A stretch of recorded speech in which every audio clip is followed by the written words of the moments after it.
se inquadrate la seconda fila per quanto mi riguarda la sinistra, ecco, c'è quella signora con la maglione, il golf rosso accanto al marito, la signora Manca di Iglesias, che avevano partecipato al mio programma, quello nazionale, su Canale 5, e parlando dei conti, perché ecco, gli date il microfono un attimo, signora, i conti sono migliorati, perché mi ha dato tutta una serie di conti su come loro risparmiano, però mangiano la pizza una volta? 2 volte al mese. 2 volte al mese, ecco, la pizza, ecco. Adesso i conti sono migliorati, l'essere venuto in televisione vi è in qualche maniera, no, non è servito a niente. È sempre la stessa storia, e poi? Sino ad oggi, cosa posso dire? Se non ribassano i prezzi, ecco, siamo sempre lì. E i datori di lavoro di suo marito gli hanno aumentato lo stipendio? No. No. Non ci hanno pensato proprio, No, niente. Okay. Vabbè, oggi vi siete presi, è domenica. Oggi è quindi, domenica. Certo, i figli, bene? Stanno bene, sì. Ecco, i figli che mangiarono un gelato, i compagni a scuola gli hanno detto nulla, no? Come nulla? Tutti gli hanno invidiato il gelato. Tutti, già, perché era enorme, era un gelato gigante. Enorme. Va bene. La signora Manca è un esempio di saggezza, anche il marito, per carità, però sono veramente un esempio di saggezza. Cominciamo a conoscere gli ospiti, siccome, ripeto, è tutta una puntata al femminile. Abbiamo la signorina De Lussu. Porca miseria. Prego. De Lussu.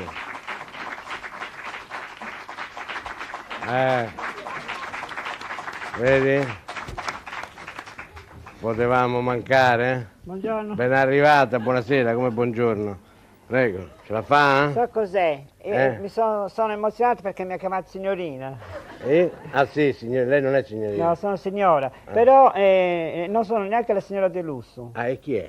Sono la signora Pireddu. Pireddu? Perché la signora De Lusso questi giorni sta preparando per la festa delle donne. E oggi è la festa delle donne. Lo so. E sta preparando, sta facendo gli amaretti, le giambelle. Me ne ha dato giambelle di portare qui. C'è Carciofi, perché... Allora lei come si chiama? Chi è? Io sono la signora Pireddu. Pireddu? Va Pireddu bene. Adelina. Adelina, la signora Adelina, prego. Sì, signor. Si accomodi qua. Ecco. Grazie. Senta, se lei vede il signor Urgu, lo conosce? Gliel'avrà visto in televisione? Sì, dice che ha parlato con la signora De Lusso, mi ha detto. Ecco, se lei vede il signor Urgu, domandi come va la campagna elettorale, perché so che è candidato. Ah, e lei tocca anche votarlo, boh? Ah, non lo so, lei lo vota? No, guardi, le dico una cosa, come politico non serve a niente, però fa ridere. Fa ridere, quindi... Ha detto che fa ridere. Se non altro, almeno, se votiamo lui, ridiamo. Ecco, ma si presenta per i repubblicani? Sì, per i repubblicani. Ecco, si è montato la testa, andrà a Montecitorio, andrà in Senti, ma si può mangiare qualcosa adesso? Beh, dopo vediamo, adesso si siede. Perché mi hanno detto, venga alla trasmissione e dopo cena. Venga mangiata, dopo cena, quindi già mangiata. No, mi ha detto, venga alla trasmissione e poi dopo cena. No, si chiama dopo cena, cioè lei doveva venire mangiata. No, mi hanno detto. Si sieda, avanti. Mi hanno detto, vai alla trasmissione senza mangiare e dopo cena. Dopo cena. Ah, che cena dopo, certo.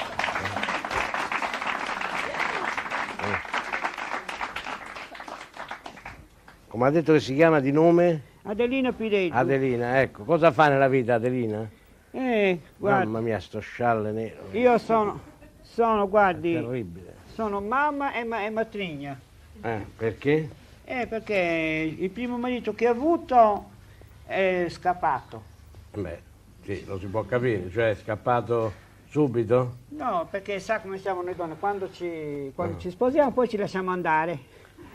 Cioè, una sera è venuto, mi ha trovato senza che non avevo la barba fatta e quindi se n'è andato. Si chiama Giovanni Scappai.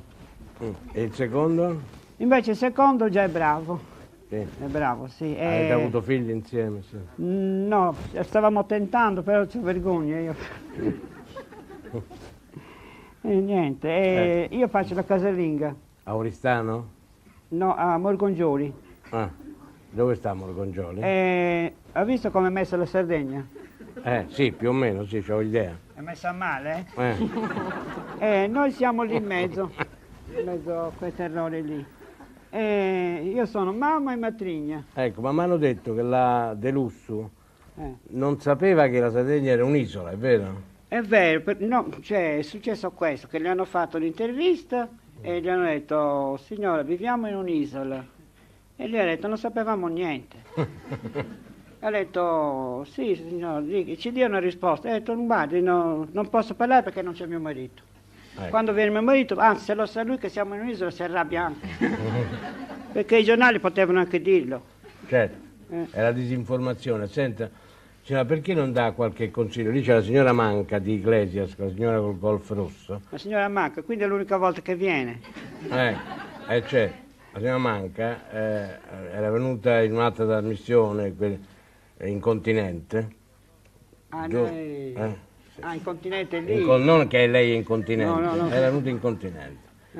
Lei lo sapeva che la parola incontinente è stata inventata qui in Sardegna? Ah sì? Sì. Quando io ero piccola. Perché allora si usavano quei pannolini lunghi, non si usavano. Oggi ci sono i pannoloni. Ci sono quei pannolini che come vedono la cacca fanno ce la mangiano su.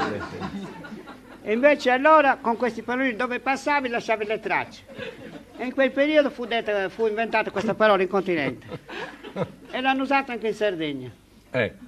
Allora dicevo, oggi è la festa della donna. Lei da donna a donna, come la signora Manca ha sempre dei problemi di far quadrare i conti, è sposata, ha 2 figli, quindi arriva sempre alla fine del mese con qualche affanno. Quindi da donna a donna gli dia dei consigli lei che è una donna ormai matura, lei insomma è quasi vecchia, via. Ascolti, io le dico una cosa, lei per poter quadrare alla fine del mese i conti, prenda di questi fagioli, guardi, adesso li faccio vedere.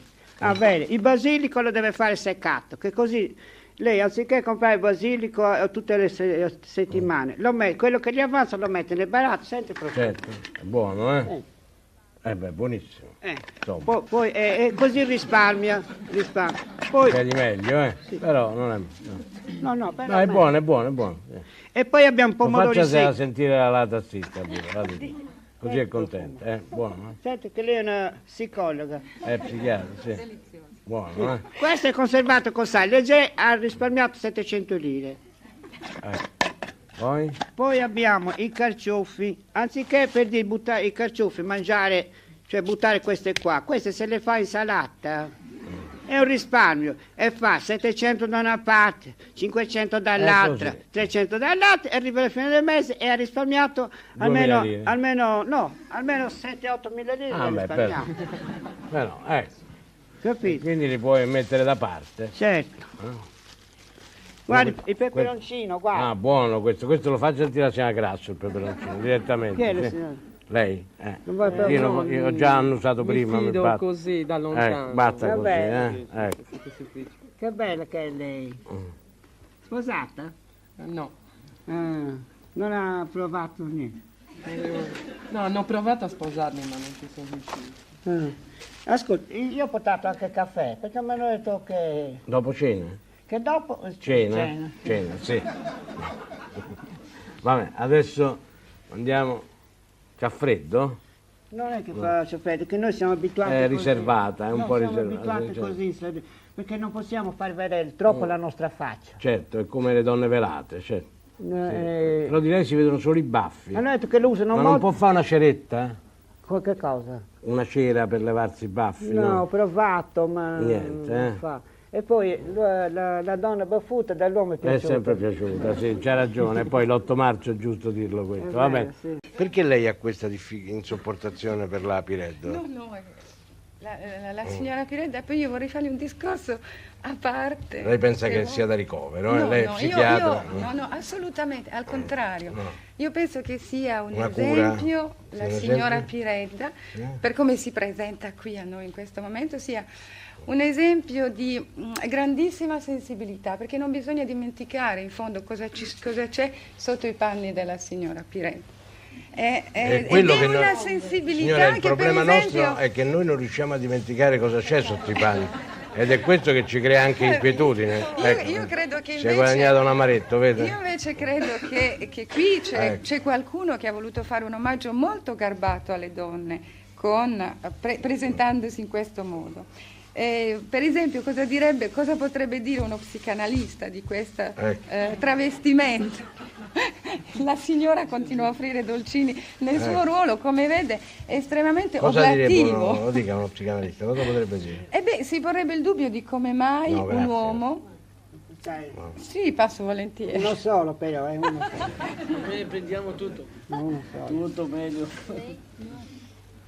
Grazie. Si porrebbe il dubbio, dicevo, come mai se fosse un caso che un uomo si veste come una donna. Ora, noi sappiamo che gli attori, i grandi attori soprattutto, e gli attori comici in particolare, si vero, sono sono sempre travestiti da donna. Però forse c'è qualcosa in più. Forse c'è un messaggio, forse c'è il desiderio da parte di un uomo di dire che un uomo può essere qualcos'altro che non un guerriero, per esempio, Certo. un prepotente. Non deve necessariamente avere questo ruolo maschile, prepotente. Certo. Le donne che stanno vicine a questi uomini, che vogliono essere assolutamente prepotenti, che non sono in grado di offrire, per esempio, un fiore ad una donna. È vero. Ecco, le Ma- donne sentono che questi uomini in fondo non sono degli uomini. L'uomo, per essere un uomo, deve anche avere degli aspetti femminili. Ma l'uomo Della- sardo ha sempre avuto vergogna di dare il fiore, perché se lo vedono gli altri uomini, lui pensa, mi prendono in giro. Invece l'uomo deve essere... che ti questo? Ma l'uomo sardo... Come deve essere ama- così? L'uomo sardo Come deve deve essere essere? proprio ecco, così. sì. Ma l'uomo Cioè con sardo catarro, questo. ha mai